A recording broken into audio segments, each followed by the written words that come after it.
going to be this morning. I knew who was going to be here, but I didn't know what the music would be. And I was just thinking how interesting that you chose something that is ancient, because one of the things that I wanted to combine in my talk this morning is that we combine in this teaching ancient wisdom with new thought. And so you've brought some of the ancient wisdom with you this morning with your song, so thank you for that. And as I've been speaking from the God Code the last few weeks, one of the things that I mentioned a couple of weeks ago is that Greg Braden was doing a radio broadcast, and when his interview was finished, and he'd been talking about the God Code, and when the interview was finished, the interviewer, while a commercial was playing, said, you would think that God would have left a calling card so that we would have known that he was here. And Greg said that Greg, my friend Greg, I speak as if we have breakfast together, but we almost do because I'm reading every morning. But he said the hair stood up on the back of his neck when that was said, because he had information that he couldn't share at that point. And that was because in the 4,000-year-old texts that he'd been reading, that had been translated at St. Catherine's Monastery in Mount Sinai, and particularly in one that was 2,500 years old, he had found the God Code.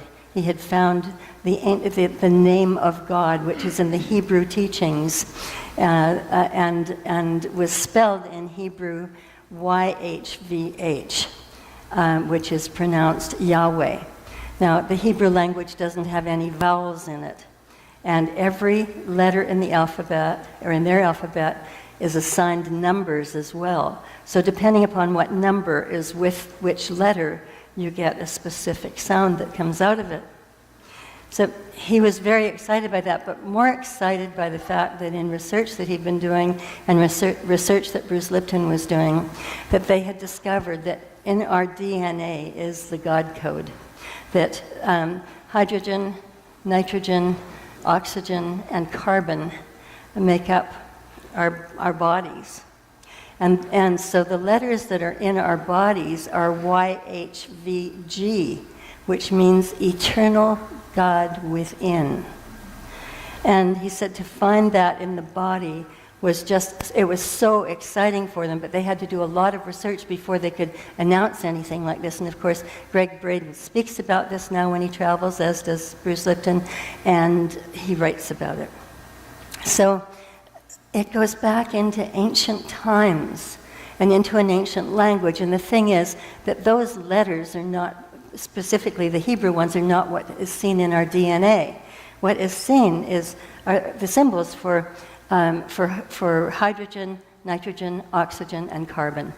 And when those are translated into Hebrew, then it becomes HY, now I mixed up, YHVG. And it's the same thing in Arabic when it's translated into Arabic. And so there was this great excitement about, there was a calling card that was left. It was left in ancient texts, and it was the unspoken word of God. In the Hebrew faith, in the Jewish faith, the name of God is only spoken once a year. It's considered to be too sacred to speak at any other time.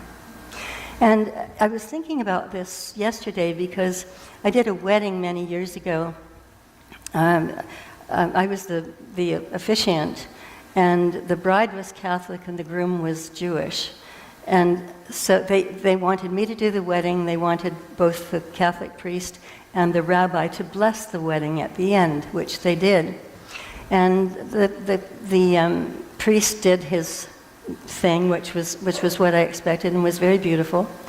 And then the Jewish rabbi got up and he addressed the couple and he said, the God that is in you, looking at the bride, is the same God that is in the groom, that is in the same God that is in everyone here. And my jaw dropped because I thought, oh my goodness, he's speaking our language. And I didn't realize how much in the ancient texts there are these same kinds of things that we are teaching today. There were a lot of things that were left out of the Bible when it was translated at the Council of Nicaea in 325 under the Emperor Constantine. All the juicy bits were left out. And I mean the juicy bits. I mean, if you start reading some of the translations, like the Missing Gospel of Thomas, you'll just see the things that we believe, that we talk about all the time. And, we wouldn't have heard in a traditional church. Although some ministers in traditional churches, particularly in the United Church of Canada, are starting to speak the same language that we are, which is exciting. And someone was telling me last week that she came from an Anglican church. Oh, I was trying to think who it was. It was someone who doesn't attend our center. She's just here on business. And she said that in the Anglican church, they're starting to talk about God in each one of us and explaining what that really means. And so we're starting to come together more and more in what we teach, which I think is an exciting thing. So there's this calling card inside us. It's in our DNA.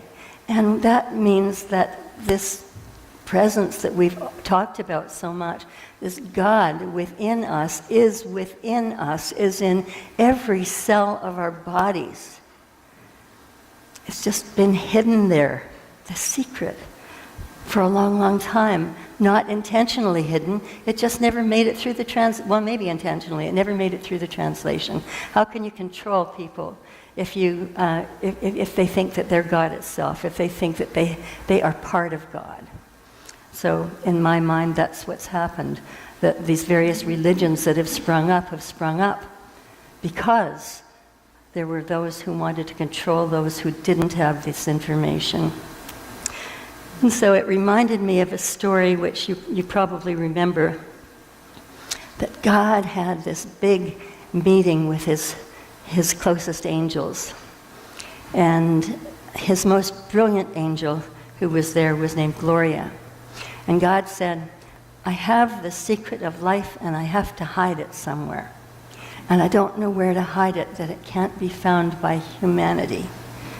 And so Gloria said, well, I think that's easy. Look at this massive universe. Look at the stars in the night sky. Look at how beautiful they are. Hide it in the stars. And God said, that's a lovely idea, but what's going to happen is humankind is going to reach a point where they can find a way to get to the stars, and they'll discover it there. And so his second most brilliant angel, Lucinda, said, well, then I think we should hide it on the ocean floor, because it'll never get found there. And God said, well, that's also a good idea, but there will be the day when humanity can find its way to the bottom of the ocean floor somehow. And so it will be discovered there. And Percival, his least intelligent angel, who was kind of the stumble bum up there in wherever, in heaven, Percival said, I think you should hide it in the human heart. And God said, what an amazing idea, because no one will ever, ever find it there. And of course, what we teach is the longest journey we'll ever take is from our heads to our hearts. That 18 inches is the longest journey. And so we come to think that God is living in the human heart, which is true. But God is living in every cell of our being. The human heart is where we feel the presence. The human heart is where we feel the love. The human heart is where we feel all of our feelings. And those feelings come from our thoughts. And so you know what it's like if you're having a thought about, oh, it's a gorgeous day out there, and we're going to the Scots this afternoon for a barbecue, and it's going to be so much fun when we get there, and Rachel's going to read tea leaves, and it's just going to be this special. You're thinking that, you feel really good. You have this good feeling in your heart. If you're thinking, oh man, I sure didn't want to get out of bed today. It's supposed to be a nice day, but it's Sunday. I really would have preferred to sleep in, and but then I've got to get up and I've got to make my own breakfast, and I don't feel like doing that today either. Maybe I'll just, then the feeling inside is heavy. There's not a willingness to get up and do things, to get out there, to experience life. And so it goes in various degrees, and as we know, whatever it is that we're thinking, there's a vibration attached to it, and with that vibration, we are creating this thing in our lives. And so, as we look at that, we know we have to be very conscious of what it is that we're thinking. We have to be conscious of those thoughts all the time. We know this. You hear it every week here. You read it on the wall. Change your thinking, change your life. And at different points in your reading and so on, you know this. I know this. And yet, something happens and we can just go zoom, just like that. Or we can get upset about something. Goodness knows what it might be, but we can allow ourselves to go in that direction. And so the thing that we have to learn is, with this gift inside us, and this gift that is always working for us, and that is always willing to create exactly what it is we're feeling, we better get this fixed and cleaned up. And I've had to talk to myself a lot this past week because I had the flu for a week. And every morning, I was saying to Jennifer and to Michael, every morning I'd wake up, and starting to a few people this morning, every morning I'd wake up and I'd say, this is a great day, this is going to be a great day. I know that I'm healed, and I get out of bed and I go, ooh. And then immediately I'd go, I feel awful. Instead of getting out of bed, and no matter how I feel, imagining what it would be like to feel good today. And that kind of happened, I was saying, last night at 8 o'clock. I tried to go out yesterday, and I felt so horrible. I went back, and I was sitting on the sofa, and I put on a movie, The Notebook, something really uplifting.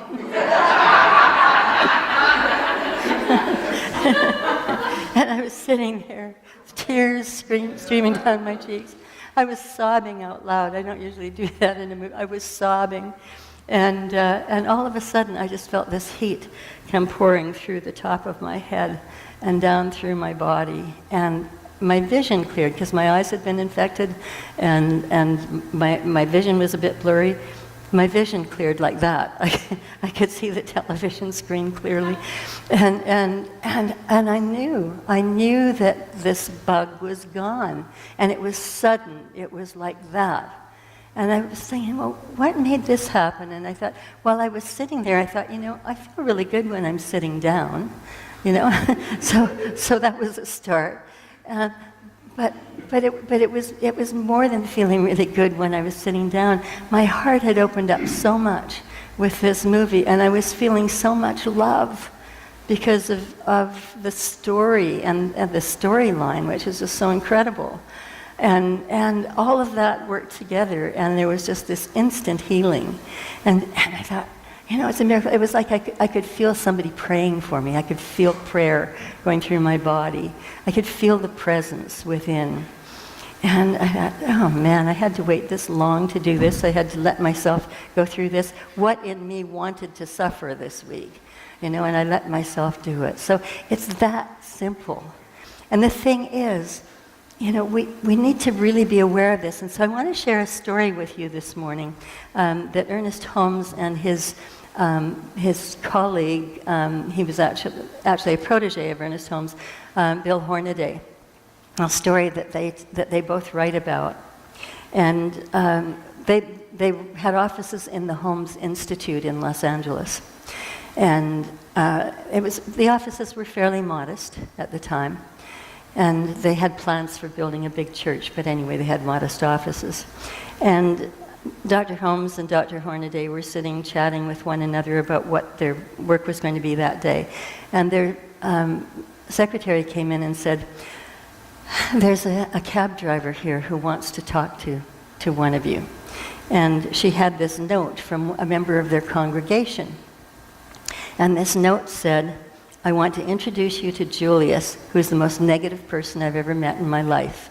And I have given him $5 for 5 minutes of your time. Will you please talk to him? Now, back in that day, $5 was about a half a day's salary for most people. So anyway, Dr. Holmes was busy writing, so Dr. Hornaday said he would go and speak with this man. And so he went and sat down in his office, and this cab driver came in with his crumpled up yellow hat and kind of threw it across the room. And he was kind of shabby looking. His jacket was soiled, and his pants were rumpled, and his shoes were run down, and he needed a shave. And he sat down, and Dr. Hornaday said, "So why are you here?" And he said, well, and Brooklyn accent, which I can't do, but he said, "This dame gave me $5 and said if I would come and see you, that you could maybe help me." And so he took out his $5 and put it on the $5 and put it on the table.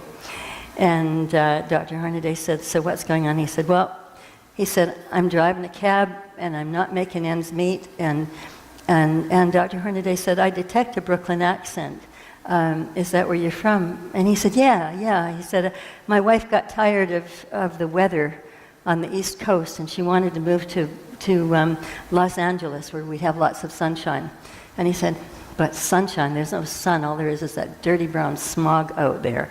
And he said, I got a job as a cabbie, and I'm not making any money, and there aren't very many fares that I'm picking up, and the freeways are crowded, and with the smog gives me asthma, so I'm struggling with my breathing all the time, and my life is just, and I got 2 boys at home, 2 boys, and he said, "I figured out that it's 1,800 meals a year that they get fed that I have to pay for with my meager salary." And he said, "And my wife is miserable, and she hasn't had a new coat in years, and I can't afford it. My life just is horrible. Everything about it is horrible. I hate it." And so Dr. Hornaday looked at him and said, "I can see that you have a problem." And he said, "I would like you to try an experiment." And the cabbie was kind of suspicious, and he said, "What would that be?" And he said, "I would like you for the next this was a Monday, I would like you for the next 5 days to practice being really positive about everything. Where you see the smog, to imagine blue skies. Where if you're feeling your breathing challenged, to imagine what it would be not to have your breathing challenged." And the cabbie's looking at him like he's totally crazy. And he said, "I want you to imagine that you're being well paid, that you're getting, what are your tips like?" And he said, "They're terrible." He said, my last fare, I picked up this elderly woman from the grocery store, and I took her to her place, and he said, I carried all of her groceries up 3 flights of stairs, and she gave me a 5-cent tip." And he said, "Not only that, 5 pennies, not even a nickel."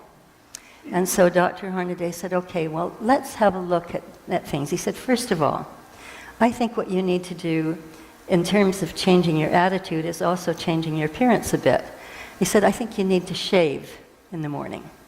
And he said, "Put on a clean jacket and make sure that your trousers are pressed." And he said, "This is not the most important thing, but this is going to make you feel better, and it's going to give a better appearance. And I think you need to have a policy for your cab." And he said, "What?" And he said, "A policy, like a mission statement for your cab." He said, "That's the place that you're sitting all day, and you're picking people up, you're inviting people into it. And so he said, it should be a happy place." So he said, when you see that there's somebody who wants to hail a cab, he said, stop your cab, get out, go around, smile at the person, and say, "May I help you?" And when the person tells you where they want to go, just say, "I'm happy to take you there." Open the car door for them. And the cabbie's eyes were just kind of bugging out. And he said, "And wherever you're going, do not allow yourself to slip into negative talk, negative thinking." And he said, "And do that at home as well, when you get home." And so he said to the cabbie, "Are you willing to do this?" And he said, "I'm looking around at you." And he said, "You're in this little tiny office, and you're supposed to be somebody who's really important. And what are you doing in a little office like this?" And Dr. Hornaday said, well, I'm in this little office, but he said, I have a vision of a beautiful church with lots of windows looking out into a lovely garden. And my office is a big office looking out into that lovely garden. And there are other people in the congregation who are holding that same vision. And so he said, I know, and we know together, that we're going to build that church. And he looked at him again a little bit strangely, and he said, okay, I will give this a try. And he pasted a smile on his face. He said, see, smile at Julius, here I go. And so out he went, and Dr. Hornaday said, come back in 5 days, and if you're successful, I'll give you $5. So off he went. He got outside, and there was a hotel nearby, and he saw a man standing there with an elderly man with 4 suitcases. And so he drove over, and he got out of the car, and he went over, and he said, could I help you? And the man said, I want to go to the airport. And he said, here, I'll look after your bags. You just get in the cab and make yourself comfortable. So he did that. So they were driving to the airport, and the man said, oh, the freeways in LA are so terrible. You know, we're probably never going to get there on time. And the cabbie said, nothing but speed along the way. He said, these highways are opening up, and we're going to get there with lots of time to spare. And whatever the man said that was negative, he gave him a positive statement in return. They got to the airport and had lots of time to spare. And so the passenger invited him for lunch. He said, to a really nice restaurant at the LA airport with nice tablecloths. And he said, even though I looked awful, he invited me for lunch. And he said, we had a nice lunch and a nice talk. And then he said, the man paid me the $20, which was the fare, and gave me a $14 tip. $14 was a lot of money at that time. And so he said, I was really happy. And he said, I got out. He said, I'm singing like a canary. I'm having such a good time. And he got into his cab, and there was a man standing on the sidewalk. And he was hailing a cab, and so he went over, repeated the same thing, got out, asked if he could help him. And the man wanted to go to Pasadena from the LA airport. And so he said, are you willing to drive me there? And he said, of course I am, get in. So they're driving along the highway, and the man said, oh man, the LA smog is terrible. He said, but just think, the cabbie said, Julius said, just think, above that smog there's a beautiful blue sky and sunshine. Just doesn't it make you feel good to know that there's blue sky up there somewhere? And then he said that, you know, the freeways are really crowded. And he said, look, you know, you say crowded, I say speed. We're going to get out of here. We're going to get here so fast. And then Julius started to think about the freeway. And he said, you know, I'm just thinking about this. Imagine what this must have been like years ago, the houses that were here. And then imagine the planning that took place to build this freeway. Imagine the houses that had to be bought and removed from this place. And then imagine the crews that had to come in to level out the land and the engineering work that went into this and all of the things that had to be done so that we could have this great drive today. And he looked in the mirror, and the fellow was smiling. And so Julius was quiet for a moment, and the passenger said, I'm actually head of the Department of Highways in Sacramento. And he said, through all the years, I have never heard anybody say anything kind about the freeways. He said, this is really, really extraordinary. And Julius said, but just think about it. Think of how slow it would be if we didn't have these freeways. The fellow said, I really like how you think. And he said, you know, what do you think could improve it? And so Julius started telling him what things he thought could improve it. The fellow's making notes in the back seat. And they got to Pasadena, and the passenger asked him how his tips were. And he said, they're really good. He said, my last fare, I got a $10 tip. And he looked at Dr. Hornaday, and he said, I didn't think he'd believe me if I said 14, so I just said 10. Anyway, paid the fare, a big fare, gave him a big tip, and then reached into his pocket and took out $3 silver and gave them to him because he'd been to Las Vegas and he had some silver dollars. And so Julius is starting to see how this stuff really works. And he's back in Dr. Hornaday's office, 5 days later, he comes in and he throws his hat across the room and he says, this stuff really works. This stuff really works. And he tells them all about his week. And he said, the only thing is that is my wife, Sarah. He said, she's not very happy. And she's not happy with me. She's not communicating very well. And he said, well, why is that? And he said, I made all this money. He said, I made as much money this week as I make in 6 weeks. And he said, I've got all this money. My wallet is full. I don't need the $5, by the way. You keep your $5. He said, I've got all this money, and my wife thinks I've been out gambling. And she's really upset with me. And she doesn't want to talk about it. And so Dr. Hornaday said, how long is it since you've taken her out for dinner? And he said, you mean alone without the kids? And he said, yes. And he said, well, I don't even remember. And he said, okay, so you take her out for dinner. And he said, you mean take her to a Chinese place? And he said, no. You take her to fine dining, tablecloths, candlelight. And he said, once you're settled in and you have ordered, I want you to tell her about this teaching. I want her to understand. I want you to help her to understand. Can you do that? And he said, I'll try. So anyway, off he went. They went out for dinner. The following Sunday, Julius and his wife showed up at the church. They walked in the back door and Dr. Hornaday, or the front door, and Dr. Hornaday was there and greeted them. And Julius introduced Sarah, who said, this is so exciting. And she said, I've got a brand new raincoat. I haven't had a new coat for years and years, but Julius bought me this beautiful coat, and it's reversible, just like him.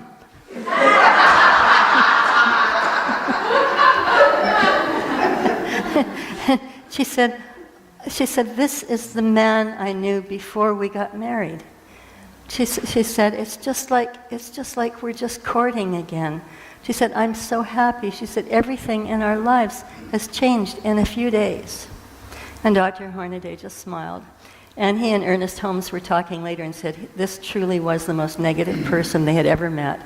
And when Julius had left the building, they had sat and done a prayer for him. And then they just forgot about it for the rest of the week. So I'm telling you this because you don't have to be some brilliant intellect to get this stuff. You don't have to be expecting to find it on billboards as you're driving by. You don't have to, you're not going to see it in advertising on television. You're not going to find it anywhere except in your own heart and in your own mind and in your own life. And you don't have to be a minister, and you don't have to be a practitioner. You don't even have to have an education of any kind. Because this God in you is always at work. And it is connecting with your thoughts and with your feelings. And it is manifesting. And so if you're feeling really down in the mouth, if you're feeling like the smog is too heavy and your asthma's too bad and the freeways are too crowded, count on it. They're going to be. But if you can lift yourself above the smog, above the rain when it comes, and know that the blue sky is there, if you can look at some of the worst moments in your life and say, this was a really bad moment, but I really learned something from it. Sometimes it takes time for that to happen, but we can typically look back in our lives right today. We can look back and say, that was not a good time, but I learned something from it. And maybe what we learned is a different way of doing things, or maybe we learned how to love more fully. We don't know precisely what that is.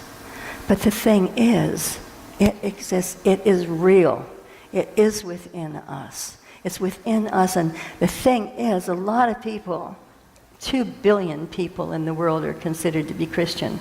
And most of those people, if they really believe in their faith, still believe that God is somewhere outside, that God is the old man on the throne, which is not the case. God is inside. And as long as anyone is thinking that God is on that throne out there, life is just not going to work as well. It's because we don't know that we have this within us. And the hardest thing that most of us have to do, if we've come from a traditional teaching, is to get used to the idea that God is impersonal. God's not sitting up there looking down saying, oh boy, you've made that decision and it's really a lousy decision, so I'm not going to let you do that. This power that is within only knows to manifest what we are thinking and what we are feeling. So if we are thinking negatively, if we are feeling negatively, it's going to produce more of the same, because it is always working within us. And it's working within us whether we're conscious of it or not. So that means we better get pretty conscious with our thinking. We better be monitoring our thoughts along the way.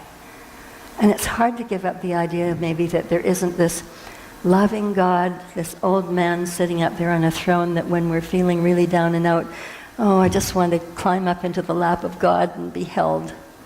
The thing is, in our minds, we can create the lap of God, and we can climb into it, and we can be held, because God is everywhere present and can be anything that we want it to be, as long as we understand the principles that as we think and as we feel is the way that it all works and unfolds in our lives. As Einstein said, we can look at life as if nothing is a miracle, or we can look at life as if everything is a miracle. We have a choice.